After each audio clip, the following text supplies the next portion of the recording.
Okay, man. Now there's some facts when you're ranking players across eras. There's some facts that, it's just really impossible to actually accumulate because it's kind of hard to say who was better between Bill Russell and Kareem Abdul-Jabbar when number one they never even matched up with each other and they played in different eras.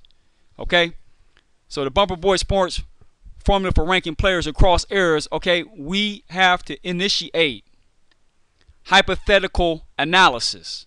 Okay, we have to initiate a hypothetical analysis and we have to ask hypothetical questions. Okay, because we're ranking players across eras and we can't exactly verify and substantiate individual circumstance, I developed the shoe on the other foot analysis. Okay, this is if the shoe was on the other foot, what do you think would happen? Okay, we need to ask hypothetical questions in regards to what if.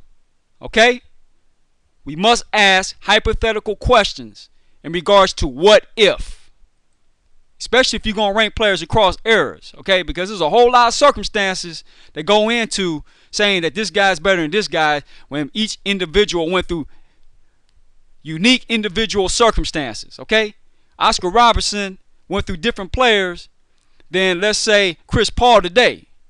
Okay, so you got to ask yourself, if Oscar Robertson played in today's game, how would he fare as opposed to if Chris Paul played in Oscar Robertson's time? How would they fare?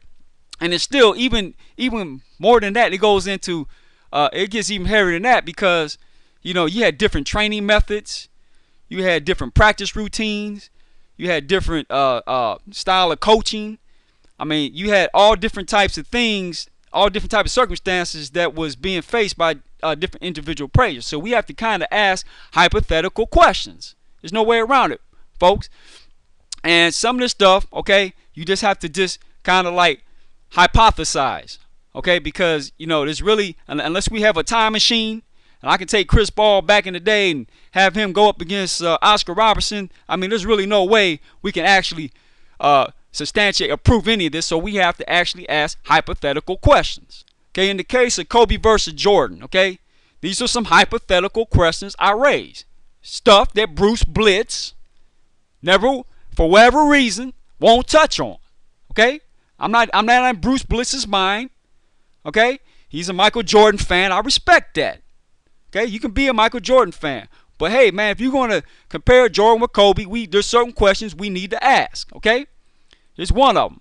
If Jordan played for the Lakers in place of Kobe and had to play alongside Shaq, would Jordan have produced the same stats? That's a hypothetical. That's a fair hypothetical question. 2.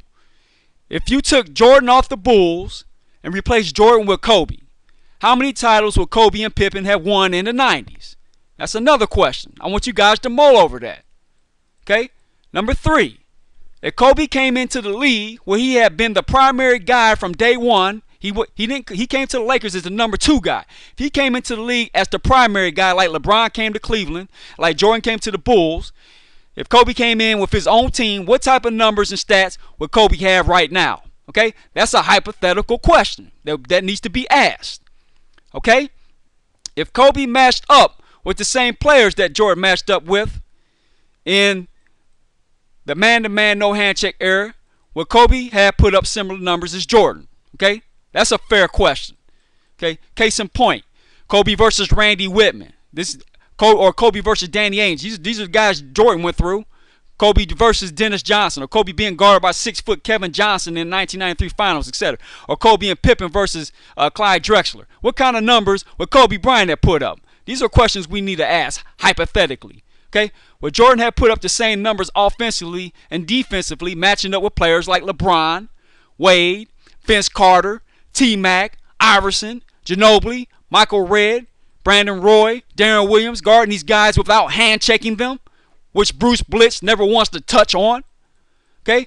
And keep in mind, folks, case in point, Jordan tried to get up on Iverson. He tried to dip on Iverson, and he got crossed, and he got cut up.